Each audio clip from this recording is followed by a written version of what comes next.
A very good afternoon to one and all present in this virtual workshop. I once again welcome you all to the next session of virtual workshop on essential skills for professional must to be best.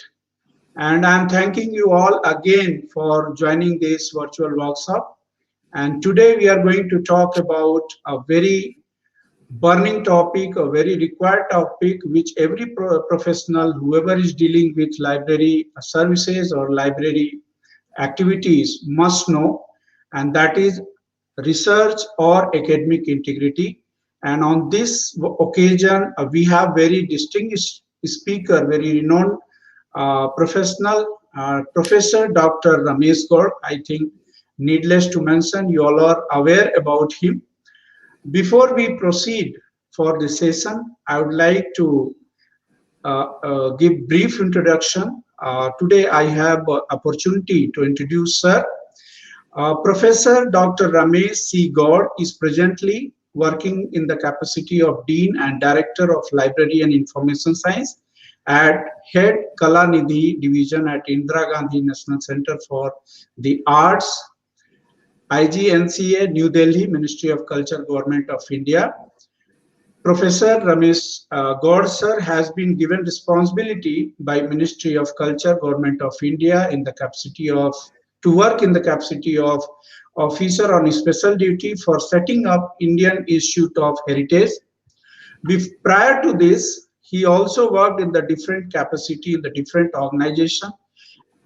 In JNU, he worked in the capacity of university librarian, Tata Institute of Fundamental Research, Mumbai, CRRI, New Delhi, Management Development Institute, Gurgaon, and IMT Ghaziabad.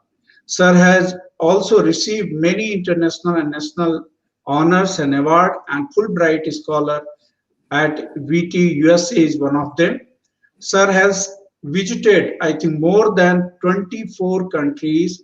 He has also published many international and national publication articles, many good, you can say, resources which is beneficial for setting the standards. Sir, I really feel very honored to have Sir today. Professor Gaur sir is the first Indian nominated. You all will be happy to know that he is the first Indian nominated as member International Advisory Committee UNESCO, member of the World Program 2018, as well as the member UNESCO Global Task Force on Indigenous Language 2020. It is really an honor to have you here, sir, in the virtual workshop on essential skills for professionals. I request all the participants to join my hand to welcome Professor Gaur sir. Sir, we all welcome you to this virtual workshop, and we hope that today's session is going to be very useful for all the professionals.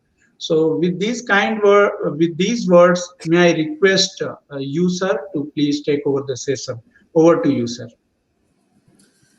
Thank you, DP, for a very kind and generous introduction. And let me congratulate you for initiating this such an important program, because in this current pandemic and also the way libraries are changing because of various technological developments, things are changing very drastically, and there are a lot of disruptions in the libraries.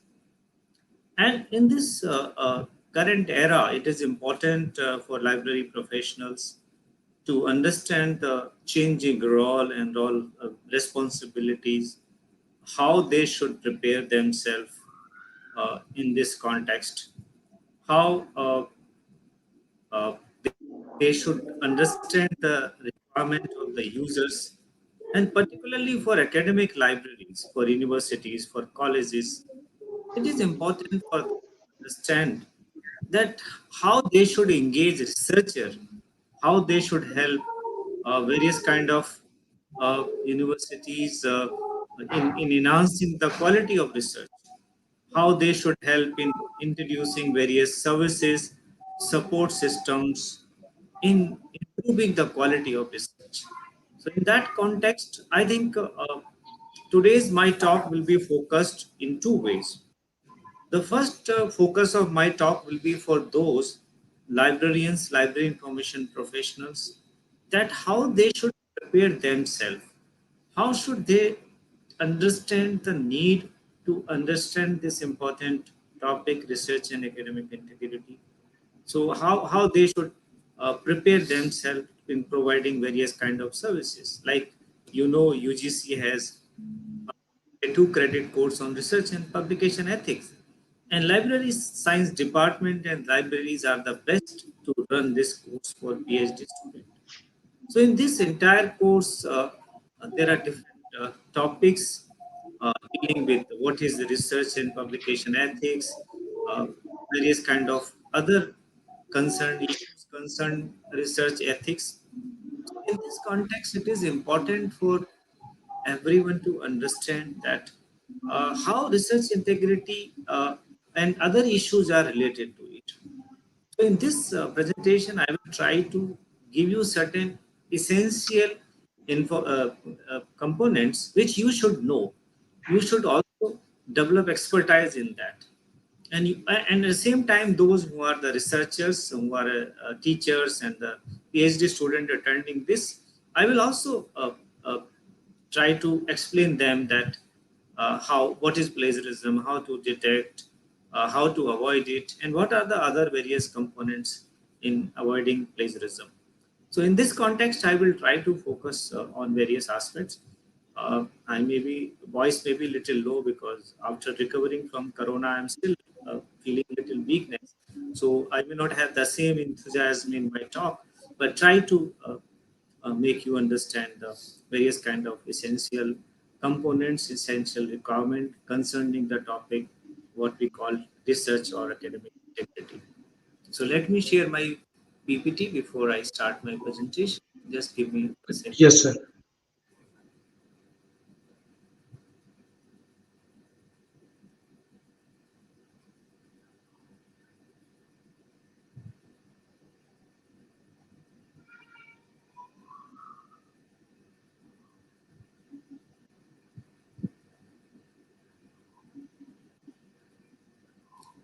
So I hope you can see my window presentation PPT.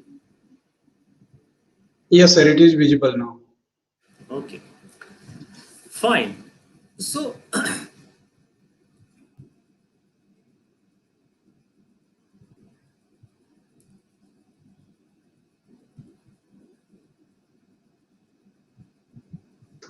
when we talk about research and academic integrity, it is important to understand what is research. So basically, research, we talk about basic research and applied research. So basic research is work of the scientist and thus who pursue their investigation without conscious goals other than the desire to unravel the secrets of nature. In modern programs of industrial research and development, basic research, sometimes also called pure research, is usually not entirely pure. It is commonly directed towards a generalized goal, such as investigation of frontier of technology that promises to address the problems of a given industry. An example of this is research being done on, like currently, to find a vaccine for the corona. Uh, then applied research carries the finding of basic research to a point where there can be exploited to meet specific need, while the development stage of research and development includes the steps necessary to bring a new or modified product or process into production. So in Europe, the United States and Japan and unified concept research and development has been an integral part of economic planning, both by government and by the private industry. So when you get some kind of research vaccine developed, and then you have to apply it, do the trial, clinical trial, and then you have to apply it on for final production. So, in this context, UNESCO has given a definition that research is a systematic and creative actions taken to increase knowledge about humans, culture, and society, and to apply it in a new areas of interest.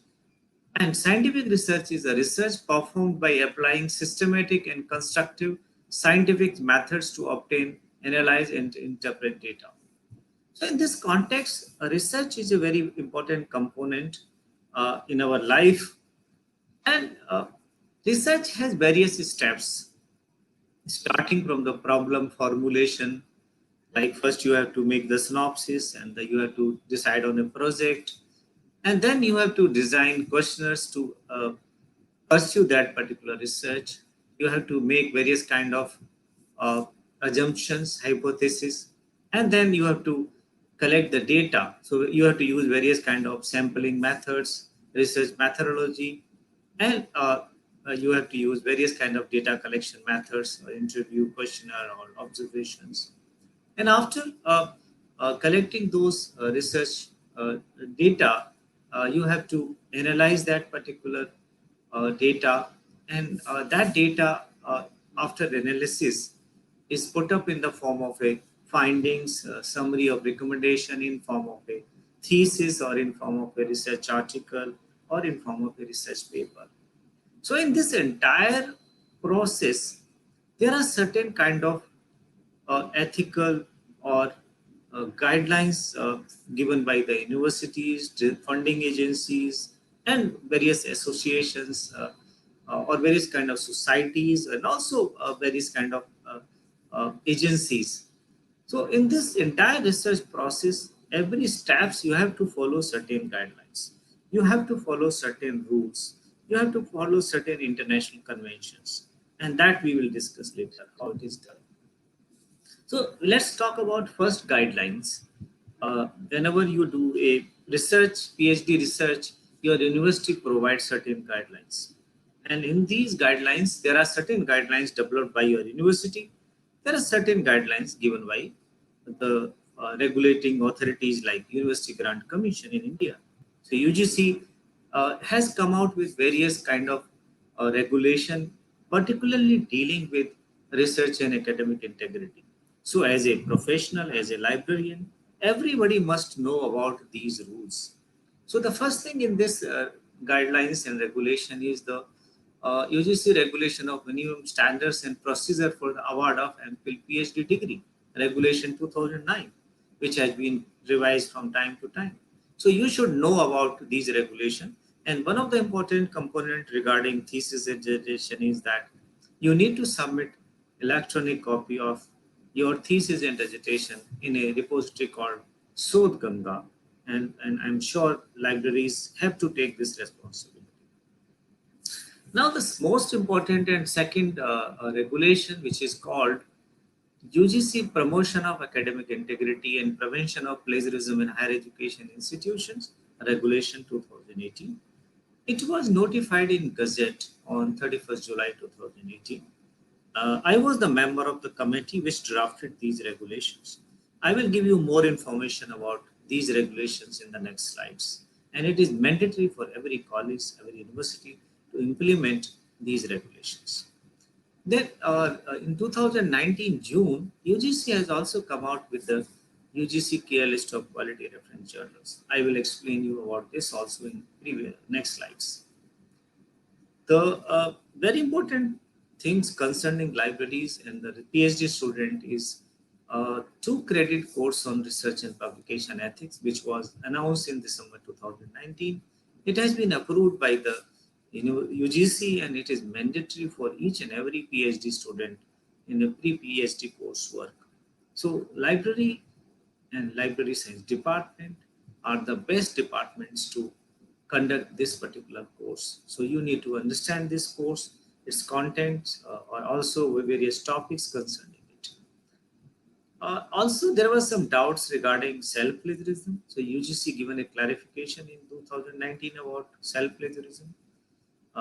Then very recently, last year in September, UGC constituted a committee under the chairmanship of Professor Bhatnagar, and that committee has come out with a document called Guidance Document for Good Academic Research Practices. And that document gives you understanding about various components related to research and publication ethics, research ethics, academic integrity, research misconduct, and so on and so. It is important for everybody. So all these regulations are important to read, and I suggest if you have not gone through these regulations, you may be a librarian, you may be a teacher, you may be a PhD student, everybody must read these documents. These all are available in the public domain at the website. You can freely download it. Okay, now the next important thing which in these regulation is this University Grant Commission, so regulations 2018. It was notified on 31st July 2018, so applicable to all universities and colleges who are awarding PhD degree. So immediately you should get it implemented if your university has not implemented.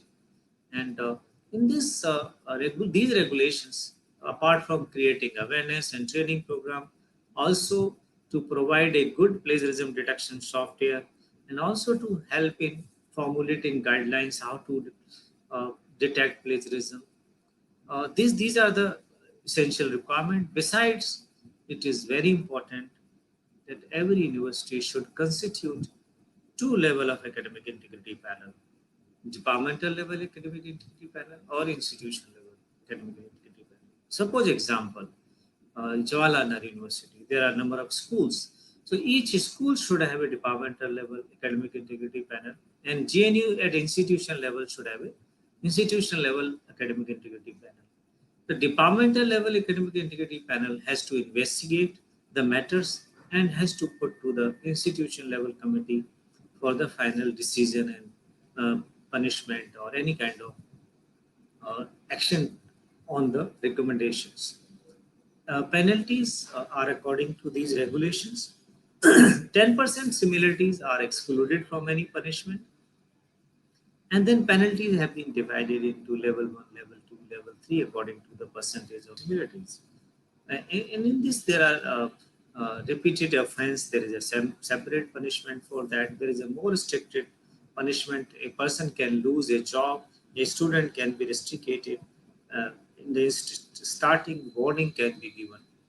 So now this is every PhD student, every library professional should understand these regulations and apply it and get it, understand and apply it in the university.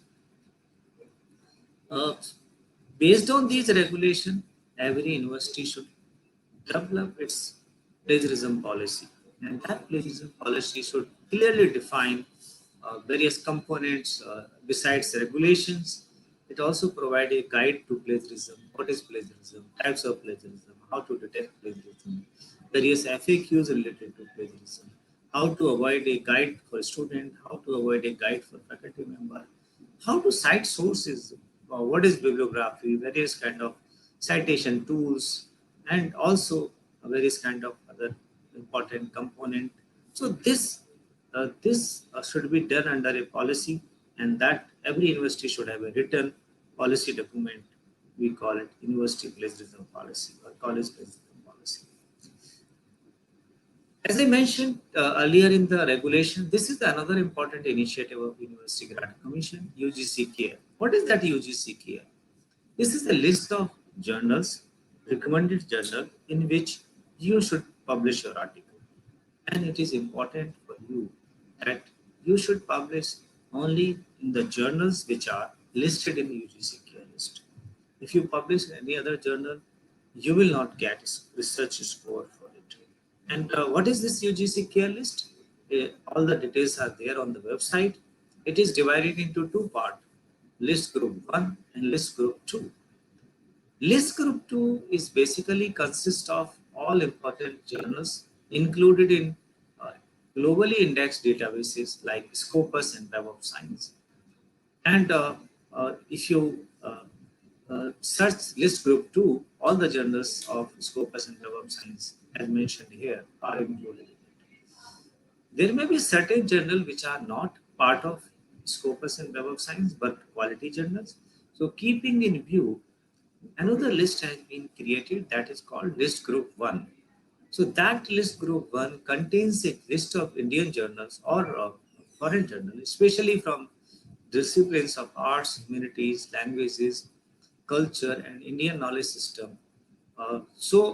These journals, suppose if you feel there is a good journal which is not part of UGC Care. There is a form available at website. You can recommend, you can suggest that that journal should be included in UGC Care list. So basic purpose of this list is to avoid publishing in predatory journals. So every one of you should know about that. That is essential requirement for it. Many people try to misuse this list. Some people have started clone journals, similar names of the journals as listed in UGC Care list. So you have to be very careful whenever you are publishing. Also identify that it should not be a clone journal.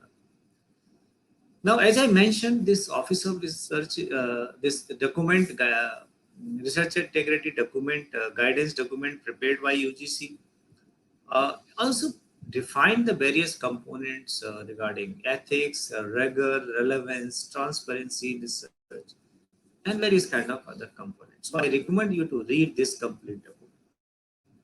Okay. So now let's go to the basic topic of understanding academic integrity or research integrity. What it is? So research integrity or academic integrity broadly refers to the thoughtful and honest adherence to relevant ethical, disciplinary, and financial standards in promotion, design, conduct, evaluation, and sharing of the research. Research integrity includes use of honest and verifiable methods in proposing, performing, and evaluating research, and reporting research results with particular attention to adherence to rules, regulation, and guidelines following commonly accepted professional codes or norms.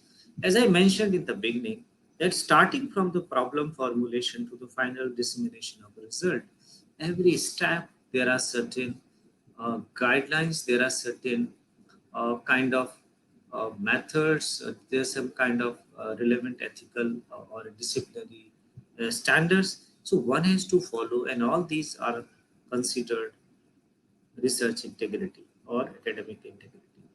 Any such ethical or regulatory mechanism which is being followed in research comes under academic integrity or research integrity. When we talk about ethics in research, it's a very broad topic.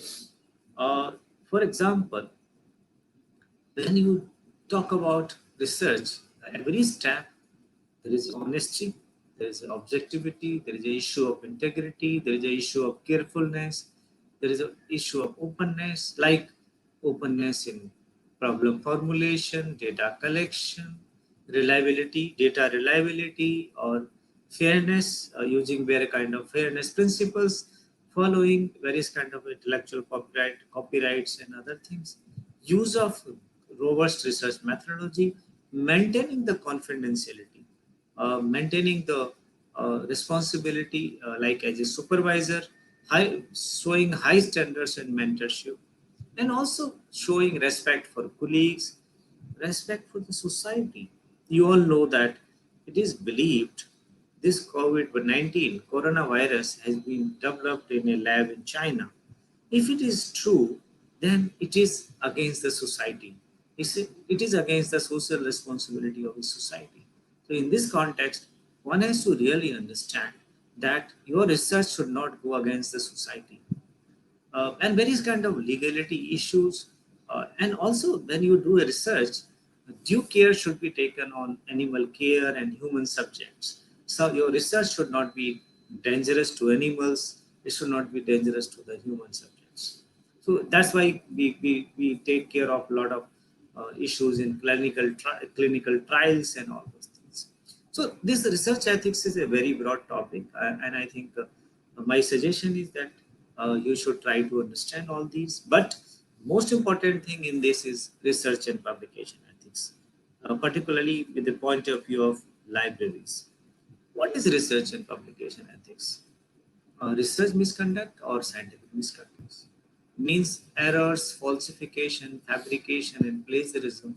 Basically, it is the violation of the standard codes of scholarly conduct and ethical behavior in the publication of professional scientific research, means a research paper or a thesis or a book or anything like that. So in this context, these research and publication ethics deals with issues concerning authorship, data ownership, obtaining various kind of consents, and managing various kind of systems, following a strict peer review system, avoiding any kind of conflict of interest or obligations, and also following all proper licensing policies, should use only licensed images, take permission wherever it is required, and also take care of animal subject and human subject. So these research and publication ethics are a set of common rules among authors, editors, reviewers, and publishers to protect integrity of the scientific cause. Means when you are writing a paper, that paper should be based on consensus about standards and best practices. It should ensure the integrity of the scientific record, and it should also ensure that readers can trust what they read. So everything concerning writing a research paper, getting it published, getting it disseminated comes under research and publication ethics. Now let's try to understand what is research misconduct in more detail. Why we do research? To contribute to or extend knowledge. And how do we do this? By building on the work of others. No research can be done without referring existing knowledge.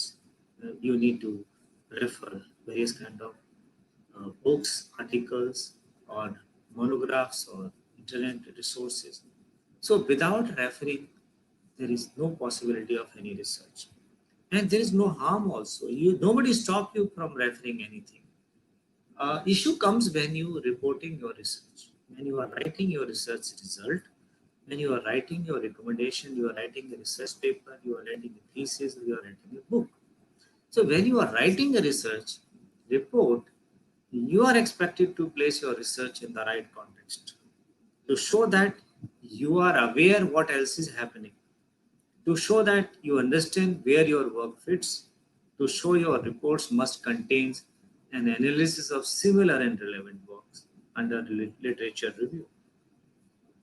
And same time, your report should able to make a clear distinction between what is your own original work, ideas, what is your opinion about the work of others, means citations, the claims of others you are reporting, means citations, and what is actually said by others verbatim, means quotations. And this work can be ideas, description, research, data, opinions, pictures, figure, audio, video, whatever piece of information. And why this is important? It is important that a reader, examiner, a reviewer, a referee should be able to understand the difference between your own ideas, your own work, and opinion of others, and the verbatim words said by others.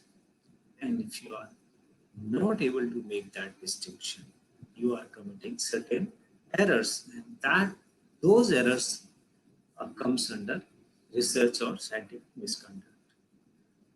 So what misconduct means? Misconduct means fabrication, falsification, plagiarism, or any other practice that seriously deviates from practices commonly accepted in the discipline or in the academic and research communities, generally in proposing, performing, reviewing, or reporting research in creative activities. And let's discuss one by one. What is fabrication? Fabrication is an intentional act of making up data or results or recording or reporting. Means you are using fake data. You are using a data for research has never been done. Example: there was a student in IM Tech Chandigarh CSR lab. He went to South Korea, and after returning from that place, he talked to his supervisor that I have done wonderful research and I have collected some data. Based on that data, 7 articles were published by the supervisor and the student in various journals. Later, it was found that that research was never done. It was a fake research, fake data. So this is an academic fraud. This is an intentional act of plagiarism. Uh, Punishment is the only option for that. Next comes the falsification. What is falsification? Manipulating research materials, equipment, or processes, or changing or omitting, suppressing data or results without scientific or statistical justification, such that the research is not accurately represented in the research record. This would include the misrepresentation of uncertainty during statistical analysis of the data.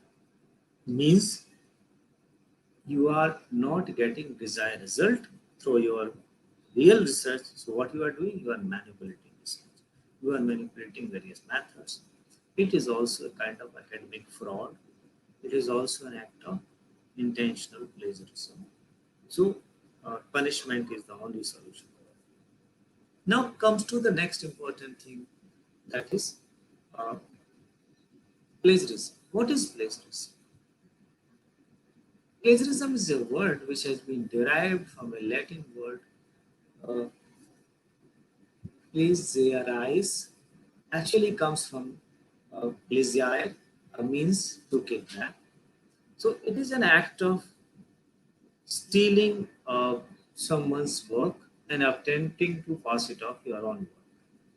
And this can be applied to anything from papers, photographs, songs, video, anything. So in this plagiarism, you are using someone's work, you are using someone's idea, you are using someone's text, and you are not recognizing, you are not giving credit to the concerned original creator of the idea. So when you are not giving credit to the original creator of that idea or text, it comes under plagiarism. As I already explained you, intentional plagiarism in form of fabrication and falsification. Let's talk about unintentional or accidental plagiarism. Something which you don't want to do, something majority of people don't want to do, but it is happening because of unawareness, which because of lack of understanding, because of lack of knowledge about various issues concerning research writing, maybe careless paraphrasing, don't know how to cite properly. You are quoting excessively. Your 60% contents are from the quotations or citations. It doesn't consider a original paper. You don't know how to present voice of others, integrate ideas of others. You don't know how to take text and ideas from multiple sources. So in this context, there are certain things which you are not aware of that, and it is happening because of this only. And unintentional or accidental plagiarism can be detected by using plagiarism detection softwares and can be corrected also. Now, next come to the another type of plagiarism, that is called self-plagiarism. This is concerning your own writing. See, in the context of research writing, there is no difference between your writing or my writing. Um, all rules apply to you as well as to me.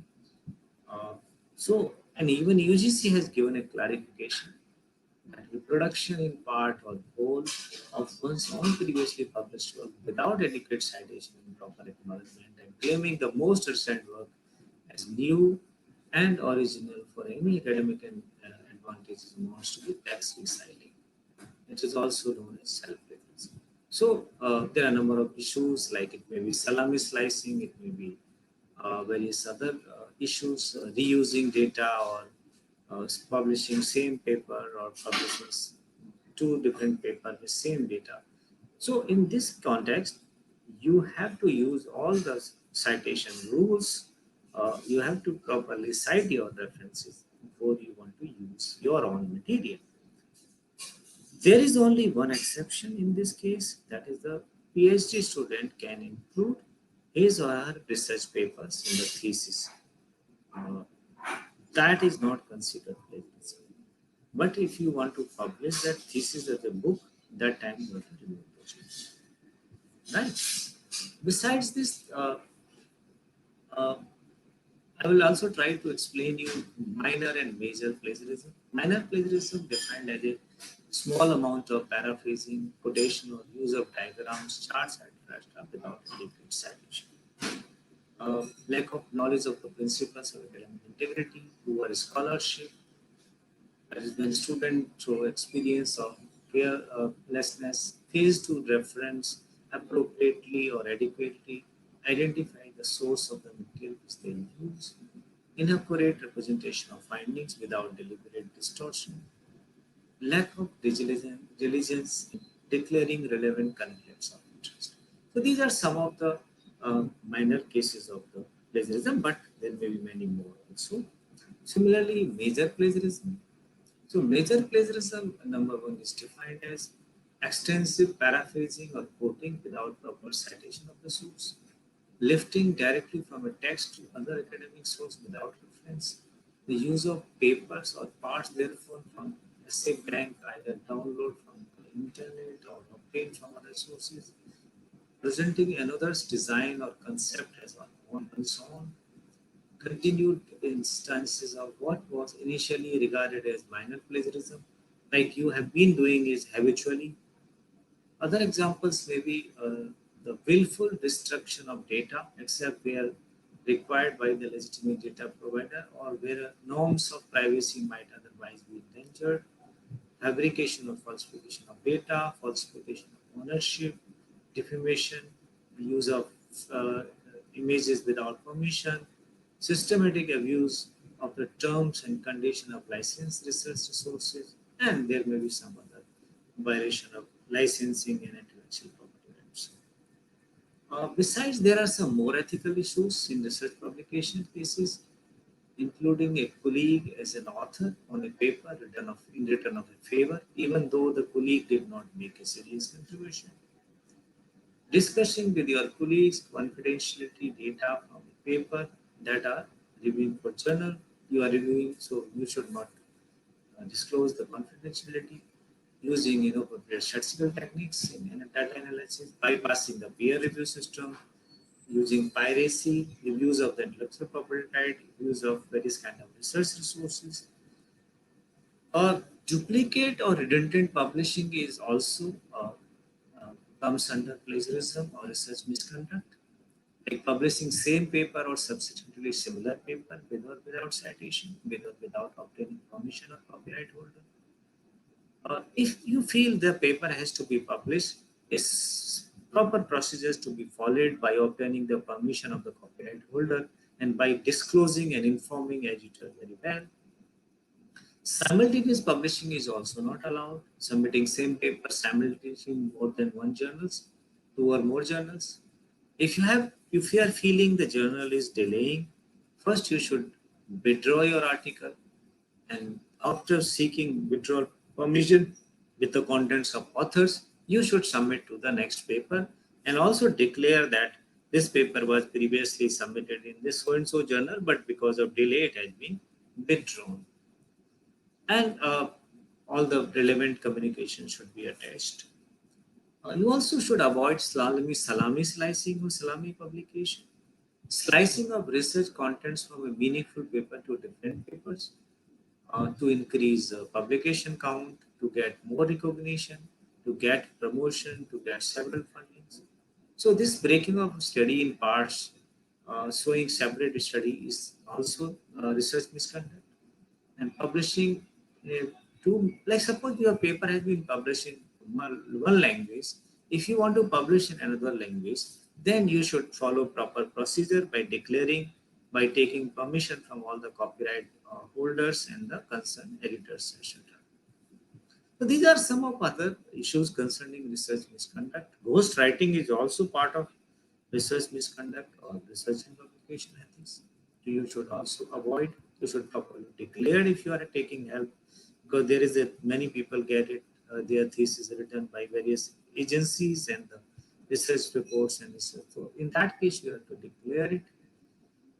So I hope I'm able to explain you what is plagiarism, and it is important for every library professional to understand plagiarism. Only then you can explain to your researcher and the faculty members or the students who are attending it. I am sure they will be able to understand what is plagiarism. And if you are able to understand, you should avoid, because there are consequences for it. There are penalties for plagiarism. One can lose your degree, can be expelled from the university, can be asked to resubmit, and there are a faculty member can lose a job, a staff can lose a job, increment can be stopped. In India, currently the punishment is to be taken by the PhD and master student under this UGC regulation 2018, which I have already explained to you.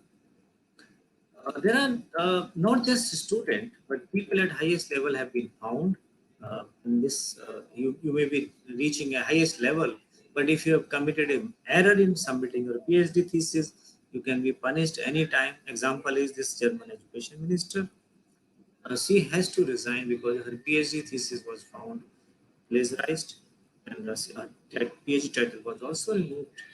Similarly, there are some doctors in Abdulaziz Medical College in Gulf countries.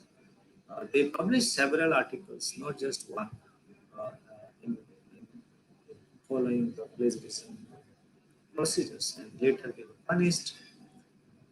This was the case I was referring. I am Tech Chandigarh, and even some PhD guides stolen the data of their own colleagues. The vice chancellor was involved. Sometimes people can take extreme steps. This gentleman, Sasai, was one of 11 authors on one paper and one of 8 in other paper. And after knowing this, that those two papers have been rejected, he committed suicide.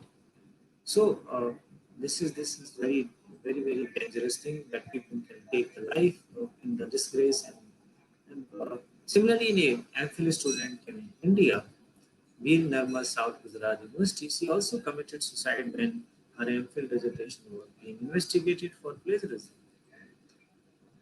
Okay, so please understand that avoiding plagiarism is in your best interest. Neither the library have any interest, nor your research department, or nor the university. Nobody is having any interest. Only you are the most significant person to be affected by the plagiarism. So you should avoid it. Publishers are aware of that. There is a committee on publication ethics which was established in 1997, and I think every publisher is a member of it. This is one of the criteria of a quality journal, that editors should be member of COPE. COPE also has given certain guidelines or flowchart for checking pre-publication plagiarism, also post-publication plagiarism, like how to check post-publication. It is clearly defined in this. It also has certain minimum punishment guidelines. According to the code, minor plagiarism cases, if paper is submitted, paper is author asked to rewrite it. If paper has been published, author is asked to make it corrections, errata. But if it is a major case of plagiarism, then paper has to be, if paper is submitted, it is to be rejected. Paper is published, it is to be retracted. At the same time, institution of the author is to be informed about this plagiarism, right? But publishers are free to take tough action, higher action. These are the minimum guidelines of COPE, but many publishers have their own way of punishment. They also have various kind of parameters uh, which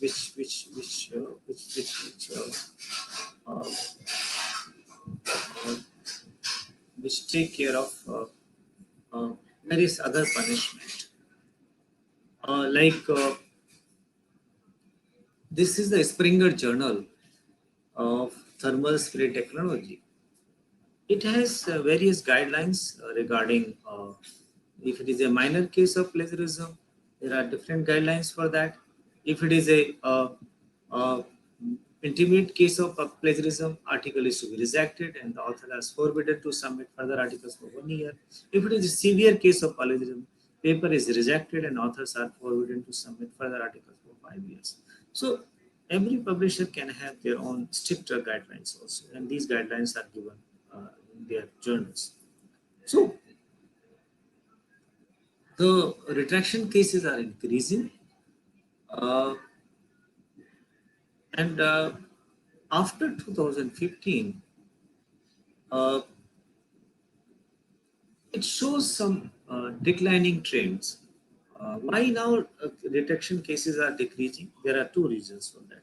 Number one, now most of the reputed publishers, they are well prepared with the technologies. There are multiple level of checking of plagiarism before final printing. So it is very difficult to publish or plagiarize paper with any publisher. Second thing, the retraction process is a very long process. It takes time in investigation and final punishment, etc. But one thing is clear, if your paper is redacted, you are becoming a history sheeter in publishing research domain. People will always quote you that you are a plagiarist.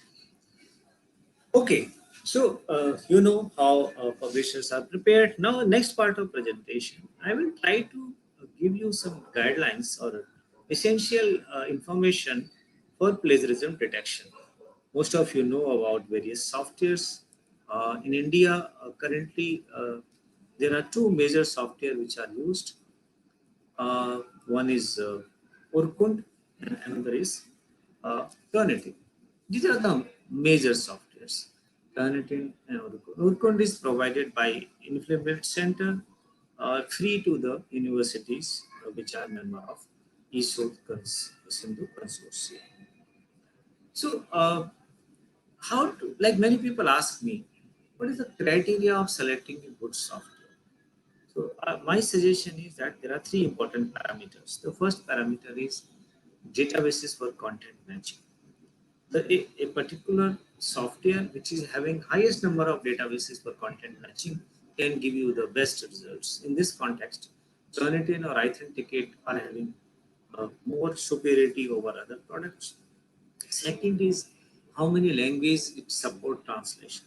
So, as per my current understanding, Turnitin provides support for 27 languages, which is a quite good number of. And third is the user friendliness. How user friendly or what kind of other facilities like PDF download or English correction, etc. is provided. Because if you don't have a software like Turnitin, then you should also use a software called Grammarly for grammar corrections and plagiarism detection. So this is the way one should select a software. Now the advantages of these softwares are number of advantages. It prevents plagiarism. It also helps in peer review system. It also helps in assignment uh, checking. Definitely, it helps in the citation verification. Other issues. Whatever may be the software, there are certain limitations, and so is the case of these softwares. There are some limitations, like these software cannot check mathematical formulas, tables, graphs, and images, number of other things. But still, uh, it is better to have a software because nothing is perfect in this world, and that's why I recommend you should have a good quality software for your PhD or MPhil student. And library should take responsibility of subscribing Turnitin or any other good software. Before checking any see, no software will tell you what is plagiarism. They give you similarities and how similarities are being checked. Uh, in every software, there are certain kind of filters, there are certain kind of parameters which help in restricting, checking bibliographies, quotations, or uh, common knowledge, or something we call it coincidental. So you should exclude this. And as I mentioned that in case of PhD student, the paper published by the PhD student during the period of research on the topic of the research uh, are excluded from this. So that also to be excluded. And it is important to analyze that similarity report or originality report. Like this is a case of Turnitin. Right side is the similarities, and left side is the contents. Now you have to analyze each and every contents. And how to analyze?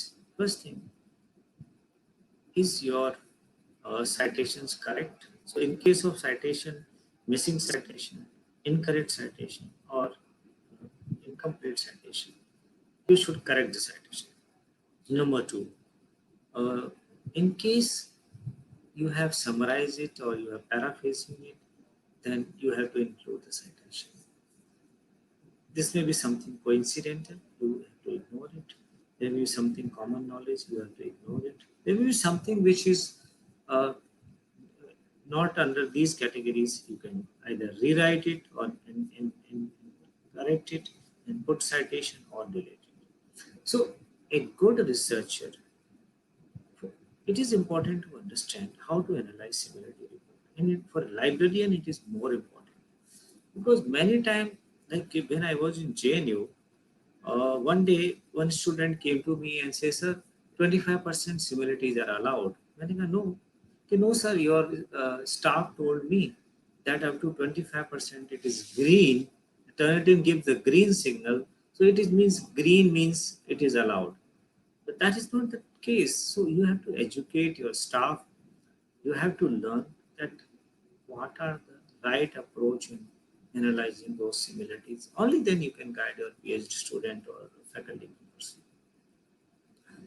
Uh, this originality or similarity percentage is the only way of knowing plagiarism. Ideally, it should be 0%, but it may not be possible. Any similarities can be plagiarism, but it also remember all similarities may not be plagiarism. The researcher and supervisor are the best person to decide on this issue. Like researcher knows that he has copied or not, and supervisor being the subject expert can find out that this similarity is intentional or unintentional or accidental or, and also you have to understand that as per UGC regulation, you should not have more than 10% similarities. Okay, so I think this part of presentation I have tried to explain you how to detect plagiarism and what are the essential things you should know about detecting a plagiarism. Now, I'm going to the next part of the presentation, which is how to avoid plagiarization. What are the essential things you should do for avoiding plagiarism? The most important thing that your university, your college should develop a good culture of research. You should have good training and support for your faculty and students. Should have good e-research infrastructure, very good library information facilities. Your library should be integrated with IQAC and all kind of research integrity, Office of Research Integrity, or uh, all kind of research activities, research department. And you should recognize research, motivate your faculty member, and also have a balance in teaching and research responsibilities. And also institute certain kind of awards for enhancing the quality. And you should have various tools like you should have a to help in grammar correction. You should have tools like Grammarly. For plagiarism detection, you should have Turnitin or Urkund. And also you should have various kind of other uh, citation management like Scopus, Web of Science, either Scopus or Web of Science.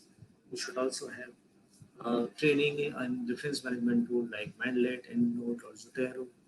You should also organize various kind of author workshops and plagiarism awareness workshop and other things. So a good research support. This is the new role of libraries and librarians, and these are the essential components. Yeah, you should understand that. See, when I started this in 2012 in JNU, no library was doing all those works. So I consider myself as a pioneer in this area. And I successfully implemented it JNU. And now it is a history. Every university, every library, every college is doing this. So I'm really proud of my work on this area and feel honored that I initiated this discussion in 2012. And now it is finding uh, foothold in the universities and colleges. There are certain must-do things. See, educate your researcher that simply be honest in writing. You should read all the guidelines carefully. Many times people write article first and then they look for journal. First, you should make an abstract and summary of the article, and then you search for a journal, and then you should follow the guidelines of the journal before writing an article. You should attend various kind of research methodology workshop, English language courses, training in plagiarism or reference methods. Also, it is important to educate students about how to read and analysis. Reading is an art, how to read best, how to get best out of the reading. That's a need to be educated. Besides that, number of things initiative is to be taken by the libraries to create a good research infrastructure and environment.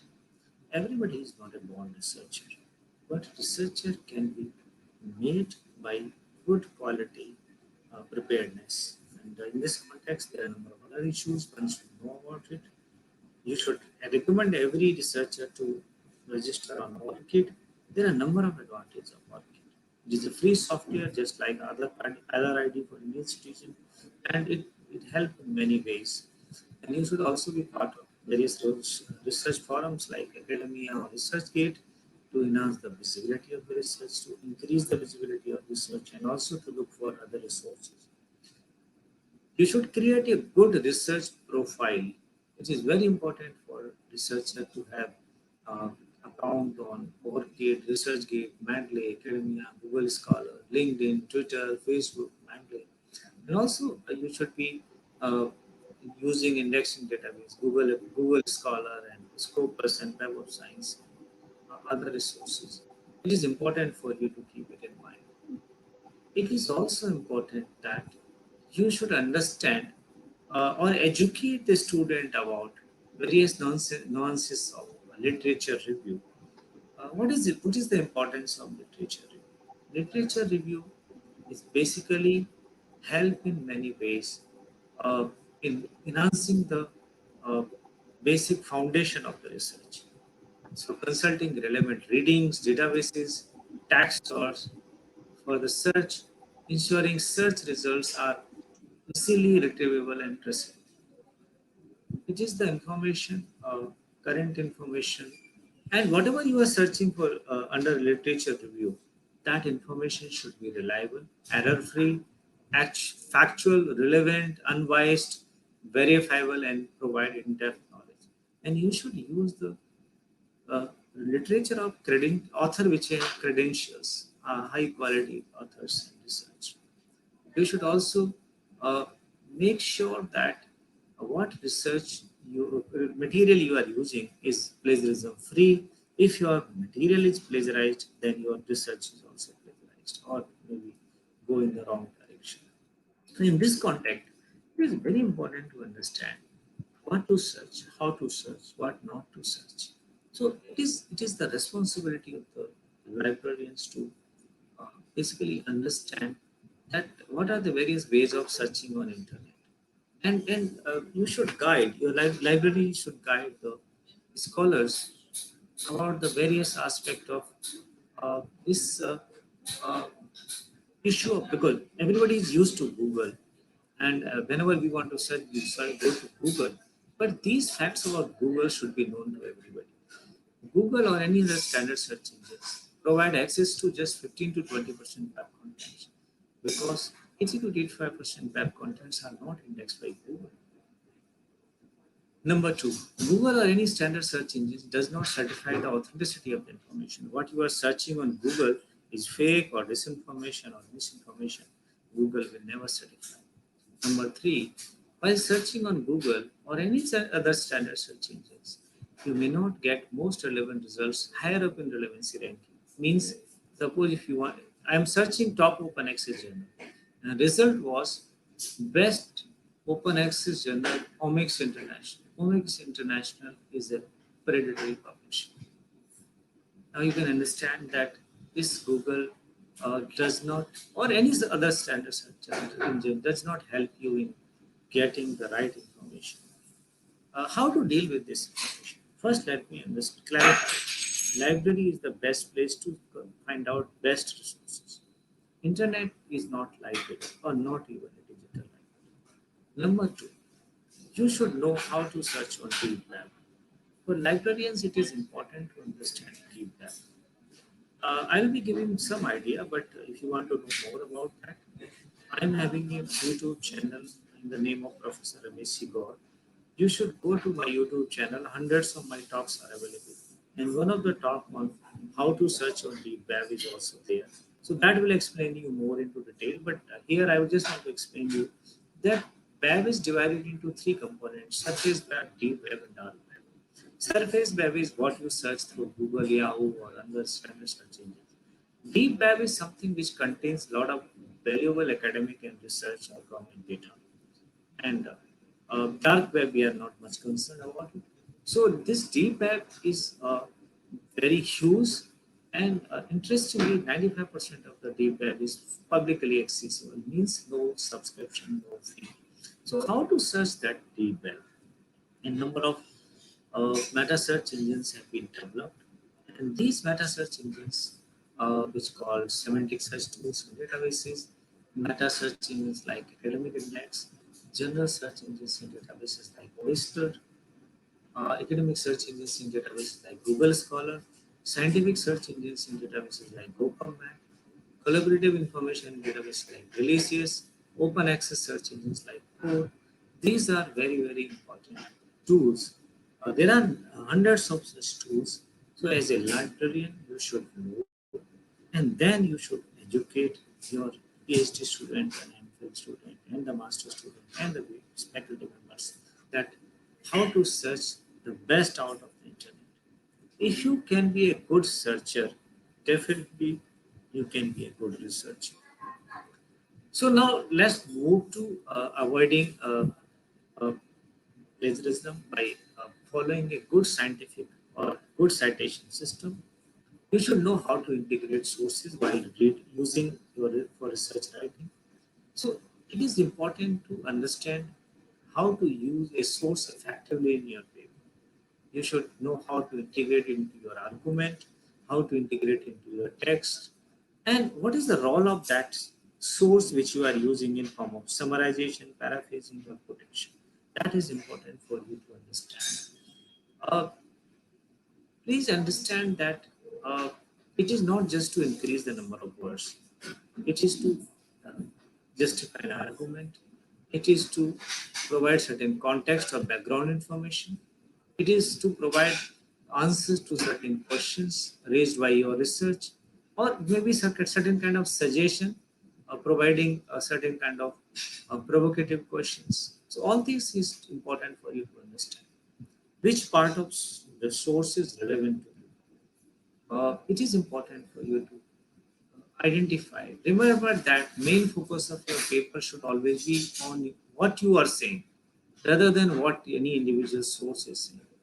And you should make an strongest argument, and you should always be trying to strike a balance between your source and your own voices. Sometimes multiple sources may conflict your uh, voice, and it is not good for your research writing. And while writing a paper, make a draft, take help from the senior how to write, take help from the internet. There's some templates are available. See, use your own words as much as possible. No one expects you to write like an expert or to a professional writer. You should have a write like a serious, intelligent student and cite all the sources or write from where you have taken idea or source. See, there are only three ways of using others' materials: summarizing, paraphrasing, and quoting. What is summarizing? When you summarize, you provide your reader with a condensed version of an author's key points. A summary can be as short as few sentences or much longer, depending on the complexity of the text and the level of detail you wish to provide to your readers. But at the same time, after summarization, you need to cite the source. Similarly, paraphrasing. And a paraphrase is a restatement in your words of someone else's ideas. Changing a few words of the original sentences does not make your writing legitimate paraphrase. You must change both the words and the sentence structure of the original without changing the content. And as a smart paraphraser, change the order and structure of the sentence, use synonyms, different forms of words, may change the voice or perspective.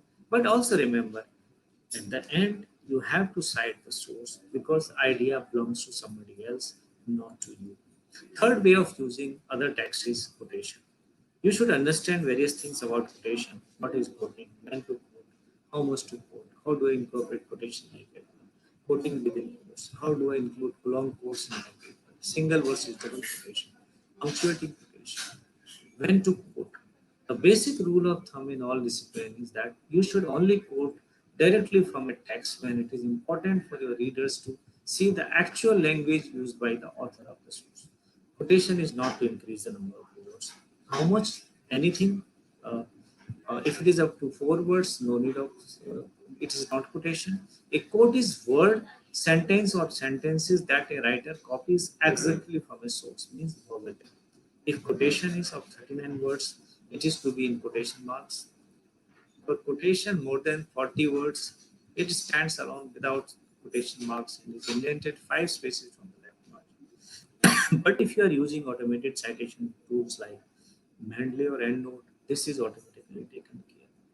You don't require anybody's permission to write a quotation. Quotation can be anything, any long, write to quote or write of quotation or quotation right is one of the copyright exception provided by the Berne Convention. So you don't require anybody's permission to write a quotation.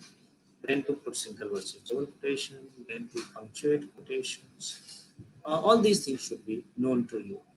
One thing which is common knowledge, a well-known fact, information that is likely to appear in numerous sources and to be familiar to large number of people. This is the only time you need not to cite the source. Common knowledge can be left unquoted. And there are a number of examples of the common knowledge. If you are doing a group work or research in group, some assignments and assigned particular tasks require you to work in groups. Sometimes you will submit a single piece of work or a joint report as a joint report or sometimes single report. But in all cases, you have to give credit to all the collaborators. This I already mentioned that a PhD student can include his or her papers without problem. Papers published during the period of research or the topic of the research, and the researcher is the first author. Okay. So now, last part of my talk is referencing. It is important for librarians too, because librarians are subject experts and domain expert in this area. What is citation? What is bibliography? Difference between bibliography and annotated bibliography. Difference between endnote and footnote. So you should train your researcher in all those things and should explain each and everything about citation, what citation means, different citation style, it may be MLA style, how the rendering is done in MLA style for book or article or a book chapter or a website, or how it is done in APA or any other citation style. So to avoid confusion, I think I suggest that you should learn about some reference management tools like EndNote is the one which can help you in multiple automated citation. Mendeley is another one of the best software. I consider it. It is having Mendeley desktop and Mendeley web version. There are a number of talks being conducted by Dr. Tripathi on this topic. I will not go more into detail, but these softwares help in creating research diary, also help in PDF annotations. So in this context, I think it is important for you to choose one software and develop mastery in that. And it may be Mendeley, maybe Zotero, whatever you feel is good, you should develop expertise in that particular software. This is important for every researcher to understand that uh, uh, reference management tools are key for all kind of help in avoiding errors in data verification. So in this context, I think, and also these are very good research organizers. Put your research writings, your readings under this version, and it also helps in PDF annotations. Zotero is the another good software. You can use whatever you want to use. So I think another last thing which I want to tell you, as a librarian, you should know what is a predatory journal, uh, how to uh, The predatory journals are very common all over the world. And how to identify a predatory journals? A kind of checklist and kinds of some parameters to identify a predatory journal. You should educate your student about, or your teachers about it, or faculty about it, users about it, scientists about it, that how to identify predatory journal, how to avoid publishing in predatory journal. At the same time, you should also tell them that how to find out a good quality open access journal. I already explained you UGC clear list, and then how to choose a good quality journal using a journal finder of various Elsevier or the journal World of Science, Web of Science Journal Suggester, or Jane, or Journal Guide, or Spy Hub, or various kind of other Bailey's Journal Finder, or Springer Journal Suggester. So in this context, it is important to help them in understanding how to choose a quality journal, and also help them in understanding what is impact factor, what impact factor play a role in this. Also to tell them various kind of other research parameters, index, indicators, and other things. Because A to Z of the research, one should know what is impact factor, what is immediacy index, how to calculate impact factor, how to calculate immediacy index, what is relatedness index, what is I10 index, how Google Scholar help, or what are the other tools like Parish or Publish or Parish. So there are a number of things which one should explain to the various scholars, and it is the responsibility of the librarians to explain all these things to the researcher, and you should know, and every librarian should know about G index, index. So I think whatever I have presented in this my presentation is an essential guide to research and academic integrity for librarians, for the researcher, for the faculty, for the students. If you can understand what I have explained in this 1 hour to 10 minutes talk, I think you will be able to become a good researcher, quality researcher. And if you want to know more about that, as I mentioned, my YouTube channel is there. Before that, I acknowledge all the resources presented in this presentation. My email ID is here, and my YouTube channel is in the name of Professor Ramesh Sikor, contains hundreds of such talks on academic integrity and research ethics, research publication, etc. So, in addition to this talk, you can go there and get this email. I think now I will stop sharing and will come to the platform. If you have any further query, questions, I will be happy to answer. Thank you very much.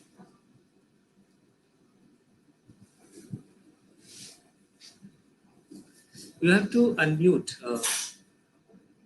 DP, you have to unmute. Yes, yes. Sir, thank you very much. I think nothing is left now to discuss. As I noted the points, you have covered everything. You started with the research and academic integrity, followed by a discussion about the different plagiarism types, different tools, how to avoid plagiarism. Then, sir, you also highlighted the role of librarian in developing the research culture, and that was really very interesting. We all are supposed to have a research culture in our library to assist the research and researchers and faculties indeed. And sir, I really this was really wonderful to just hear from you that to be a good searcher, we have to be a good searcher to have a good research. So, sir, this was really wonderful to note, and you followed again. You threw light on different means aspect of writing, and also you mentioned that we have to be an intelligent user. Sir, indeed, it has been really wonderful presentation, and I'm sure all the participants really are going to benefit them with your talk today. You have touched every aspect of research and academic integrity, and this has been really wonderful. It has been unfortunate to know that you have been tested COVID, sir, We all pray to Almighty and also for your speedy recovery. And we request you to please stay safe and healthy. Sir, if you permit me, can we collect some question? Would you like to answer, sir? Yeah, no problem. Please. Okay. So, participants, I hope you all enjoyed the session. Now, its session is open for question and answer. I request all the participants, if you have any question or query, so you can type in the chat box. The same will be displayed, and the sir will be answering. So far, I have not received any questions, sir. Or Uh, even if no, I'm not able to see any in the chat or in. Sir, one question is from Mr. Lalraj VT. He is asking that what is the importance of falsifiability in research? I think he's talking about the falsification.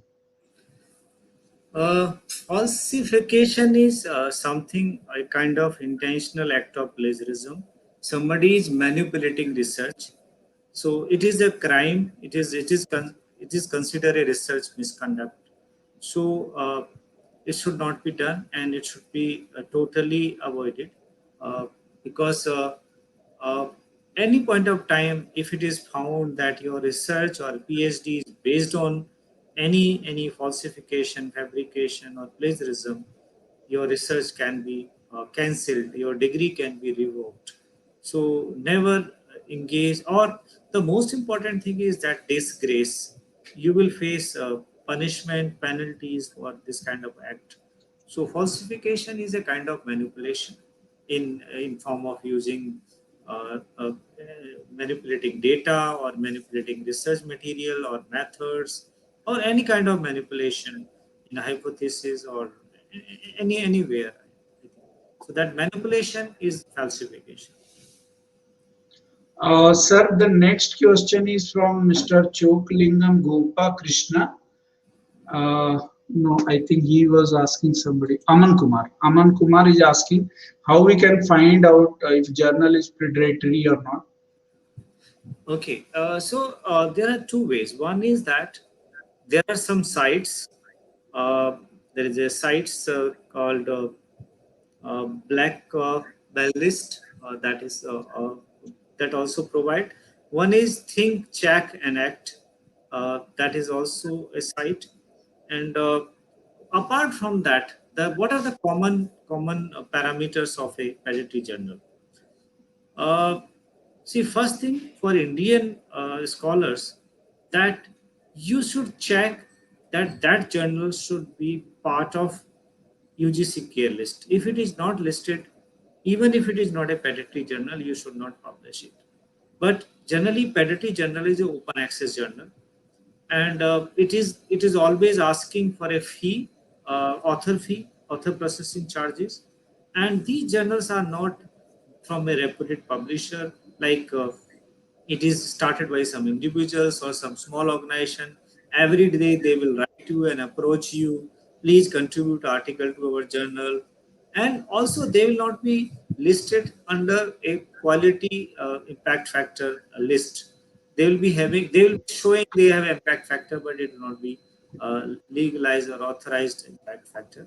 And also ensure that editorial board of these predatory journal is something which you will not find good quality or really uh, good professional in that particular area of interest. And sometimes person with different background is also member of the editorial board. Their website is not very well developed. They don't provide complete information. They don't also disclose the peer review system. And peer review system is something uh, one question mark for all the predatory journal. So these are some of the ways you can identify that. Sir, thank you very much. One more question is there. This is regarding the policy available for. Is there any policy available for language related to Sanskrit or Lapcha or Bhutia? Unfortunately, no good quality software is available for Indian languages, including Sanskrit or Hindi or other regional languages. I understand Turnitin is doing some work, and they might come with a version which is having about Hindi, Sanskrit, and 4 5 regional languages in the due course of time. I have been told by Turnitin. But rest, there is no good quality software available. Uh, Only way to check in these languages is currently there is some Indian software. I don't know about the quality of that software, but it is not very highly rated. And also, there are some Google tools. You can use some Google tools, Google translation tools to check certain text of those such papers to a minimum level. But unfortunately, there is no good software available for Indian languages. Sir, I'll pick up one last question, and that is from Mr. Chudamani Bag. If the part of the own complete thesis is published, then whether it come under the Salami publication or not, sir?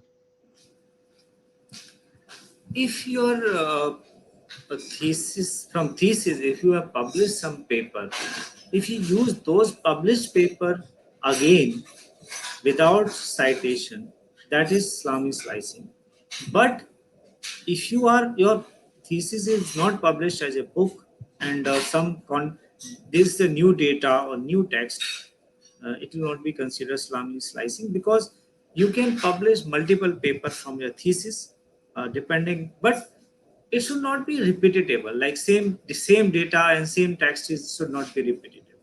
But if you have different point of view, different findings, and different maybe same data, you can cite this data, that this data was previously published or from your thesis with a proper citation.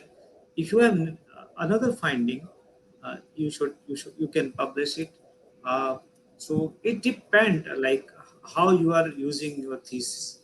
uh, if it is properly done, it is not Islamic slicing. But if you are repeating one paper with same data with small difference, you are publishing another paper, it may be Islamic slicing. Sir, there are many questions, but I think you have already answered all of them.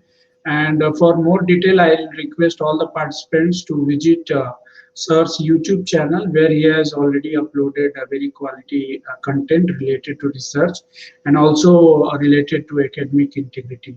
So, and further, if you have any more questions, so you can send mail to me, and based on the relevancy, I will just forward the mail to sir. And since we all know that sir is not well, so we will not disturb him, and will means request him to please take rest. In fact, I was also not aware, sir, that you have been tested No, no, now I positive. am recovered.